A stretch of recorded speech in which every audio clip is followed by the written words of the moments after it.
নমস্কার সকলকে, আমি প্রিয়াঙ্কা আবার একটা নতুন ভিডিও নিয়ে চলে এসেছি। আজকে কিন্তু এনেছি একদম দুর্দান্ত একটা রেসিপি। বাচ্চা থেকে বড় সবার কিন্তু এটা খুবই ভালো লাগবে। একদম মন মতো রেসিপি বলতে পারেন। বিশেষ করে বাচ্চারা তো একদম দেখেই খুশি হয়ে যাবে। আর এই বিস্কুটটার যা টেস্ট, একবার খেলে মুখে লেগেই থাকবে। যাকেই খাওয়াবেন না কেন সে একবার খেলেই বলবে আবারও আপনাকে বানিয়ে খাওয়াতে। এতটাই ভালো খেতে হয়। সেরকম কিন্তু বেশি কিছু উপকরণও লাগে না, ঘরোয়া কিছু উপকরণ দিয়েই একদম তৈরি হয়ে যায়। চলুন তাহলে রেসিপিটা শুরু করা যাক। আজকে রেসিপি হচ্ছে ডুয়েল টোন বিস্কিট। তার জন্য আমি ফার্স্টেই কি করেছি, আমি কিছুটা পরিমাণ বাটার নিয়ে নিয়েছি। সেই বাটারটাকে আগে ভালো করে মেল্ট করে নিয়েছি। তারপর ওই বাটারের মধ্যে দিয়ে দিয়েছিলাম চিনি। চিনিটা দিয়েও বাটারের সাথে ভালো করে কিছুক্ষণ মিশিয়ে নিয়ে, একদম গলে যাওয়া পর্যন্ত মিশিয়ে নিয়ে, তারপর ওর মধ্যে অ্যাড করেছিলাম ময়দা, একটু নুন আর একটু বেকিং পাউডার দিয়ে ভালো করে ওটাকে মেখে নিয়েছি।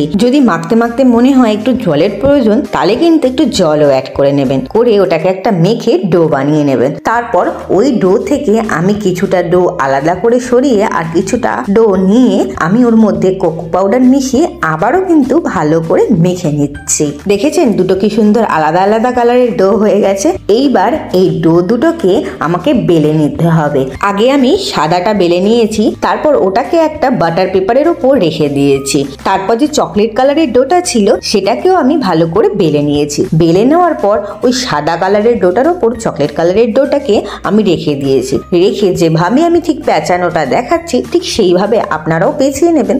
তাহলে কিন্তু বিস্কিটগুলো সুন্দর একটা ডিজাইন হবে। এভাবে পেঁচিয়ে নেওয়ার পর আমি এটাকে ছুরির সাহায্যে কিন্তু কেটে নিচ্ছি। কেটে নিয়ে যেভাবে আমি ঠিক দেখাচ্ছি ঠিক সেইভাবে এটাকে কিন্তু ছড়িয়ে নিতে হবে, তবেই কিন্তু একদম পারফেক্ট বিস্কিট হবে। তারপর দেখুন আমি একটা প্লেটের মধ্যে বাটার পেপার দিয়ে আমি বিস্কিটগুলোকে দিয়ে দিয়েছি। তারপর আমি মাইক্রো ওভেনে 30 মিনিটের জন্য 90 ডিগ্রি ফারেনহাইটে এটাকে বেক করে নিয়েছি।